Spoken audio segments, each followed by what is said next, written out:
Yo guys, umpisa na naman ang magluto natin. Yan guys, ito pa yung tira nating kinatay na manok. Yan o guys. At yung sayote, daw ng sili at pichay. At yung rekado natin guys. So, yan, ang ating recipe ngayon ay tinolang manok. Yan guys. Itong masarap tinola guys kasi yung mga alaga natin yung dyan sa labas. Nagkatay tayo ng malago ng 4 na piraso.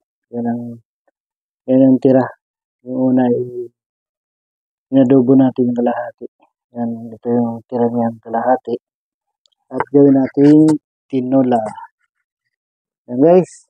Maya na lang guys. Mga kamigs, umpisa na natin ang magluto. Unahin natin mga kamigs ang luya. Yan. Lutuin muna natin mga kamigs ang luya.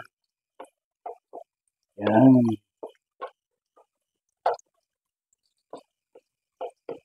Para sunod natin ang luya ay bawang. Yan. Mga kamigs. Tayo yung magtitinola ngayon mga kamigs. Tinolang manok. Yung tira pa yan mga kamigs, yung ginatay nating 4 na manok. Yung mga alaga natin dyan binawasan natin kasi dumarami.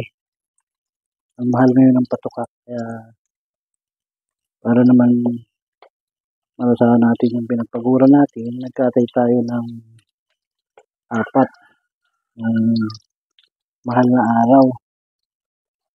Yan mga kamigs. Oh.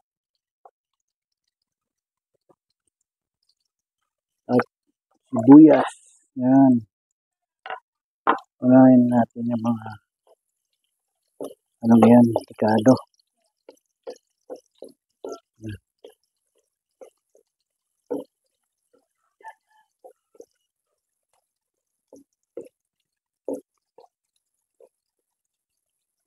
Mga kamigs. Oh.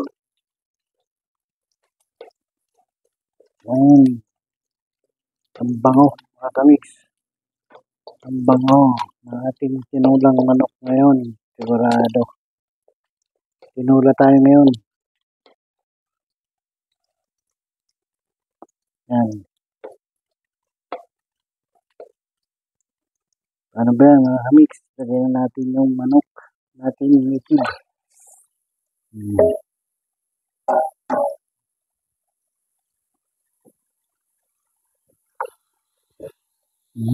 Kamigs.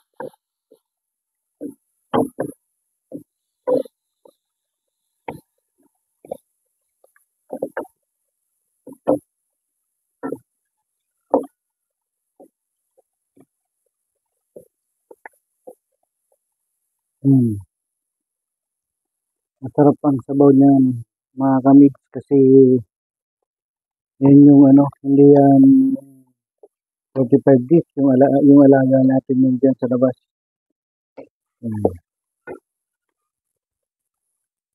Although meron pa naman tayo mga tira dyan mga kamigs, siguro mga 6 pa na inahin. Yung 3 dyan ay bata pa. Kaya iniwan po natin. Ito mga kamigs, maging itlog na sana to. Pero binawasan muna natin para may ulam. Yan mga kamigs.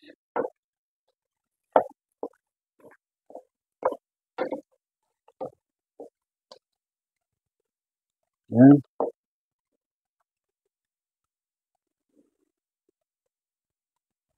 Yan mga kamigs ang ating luto for today.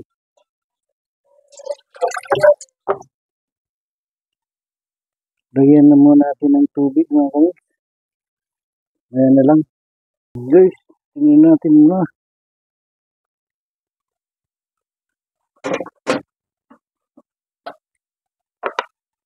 Nagulo na guys ang ating tinulang manok guys.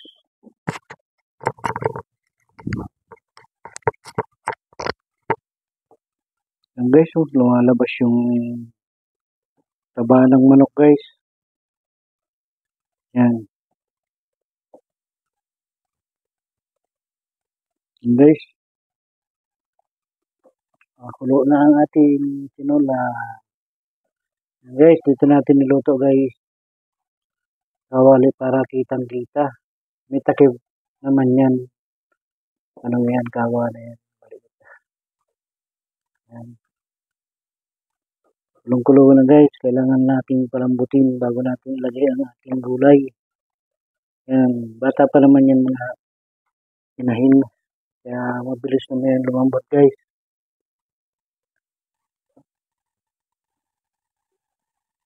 Mamaya guys, takpan muna natin para maluto na.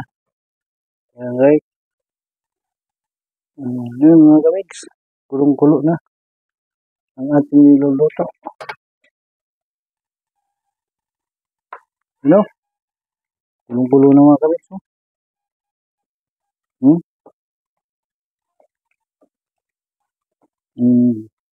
Yung sabaw niya guys, so naninilaw guys kasi katabayan ng manok guys. So, ang sabaw nito guys, sobrang sarap na naman guys. Oh, kita nyo naman guys kung gaano kataba ang ilagay natin. Kitang kita lumulutang ang taba sa sabaw guys.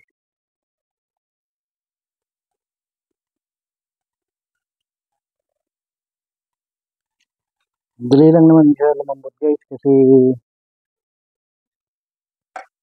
yung mga alaga natin dyan, mga bata pa naman yan.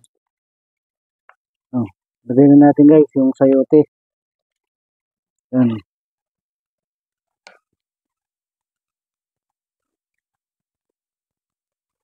Yan guys oh.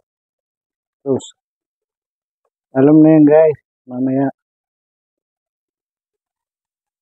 guys. Yan, mapapalaban na naman ang kanin mamaya dyan. Guys, maya na lang. Guys, kulong-kulo na guys. Hindi na maawat ang kanyang pagkulo guys. Guys oh. Yan. Grabe guys. Ang sarap ng ating niluluto ngayon. Yan guys, lagyan natin ng paminta.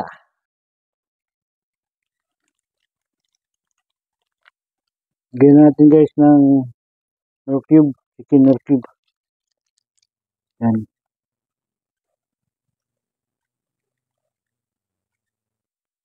Yung gulay guys, maya naman kasi madali lang naman yan. Yan guys, oh, kita nyo naman guys. Kung gaano kasarap guys ang tinola. Masarap kasi yan guys kasi yung mga native na manok yan. Mga manok palabog guys. Kaya mga katikim kayo niyan guys. Sarap yan sa tinola. Mga ganyang manok guys na native. Yan guys. Yan. Kasi karamihan dito guys yung mga inahin, mga mestizo lang. Yung pinagkukuha ng mga panabong. Yung mga tandang guys. Yung mga yung mga mamahaling mga yung mga lahi talaga siya. Guys, maya na lang guys. Guys, malapit na maluto yan guys.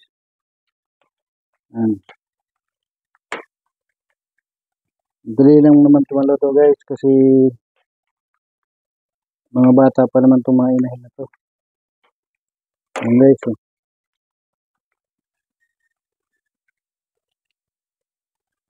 Timplahan na natin guys. Lagyan natin ng asin. Para maano natin yung lasa. Para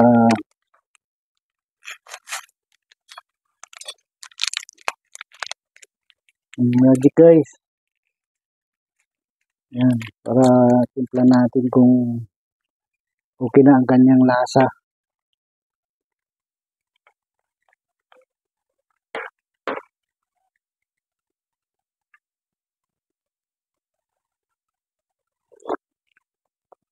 Wow, grabe guys, ang sarap.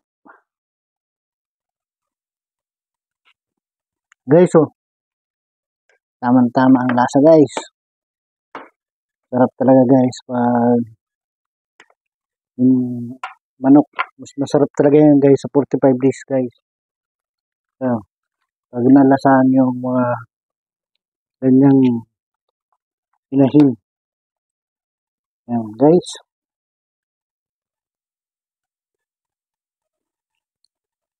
Lagay na natin to guys kasi madali naman itong maluto guys. Luto na yan guys. Ang ating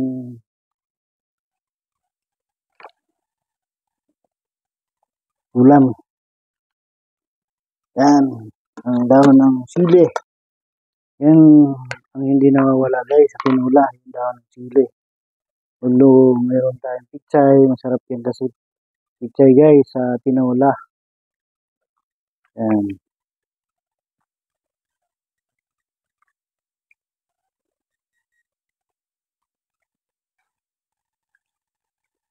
Yan guys. So, sarap na sarap guys. Ang ating ulam ngayon guys. Ito na yun guys. Yung siling panigang guys. Ilagay na natin. Dagdag pabango pa yan guys. Yan guys. Kita nyo naman. Ang ating tinula guys.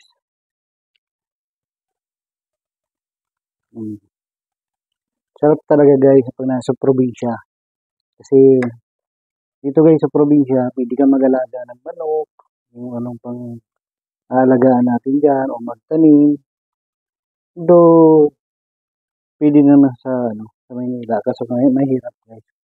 Buti ko may malaking lote doon. Yan. Dito, kahit sa labas ka, pwede ka magtanim. Sa labas ng bakuran mo. Kasi wala pa naman mga nakatira. Pwede ka mag-alaga guys. Ng mga dyan, kung ano dyan na maalagaan o kaya mga gulay, pwede ka magtanim. Wow guys, lumasa na ang aroma ng dahon ng dahon ng sili. Yan ang pinakang gusto ko guys sa tinola guys, yung malalasahan yung yung dahon ng sili guys. Yung aroma ng talbos ng dahon ng sili. Talagang sarap na sarap ako niyan guys pag sa tinola.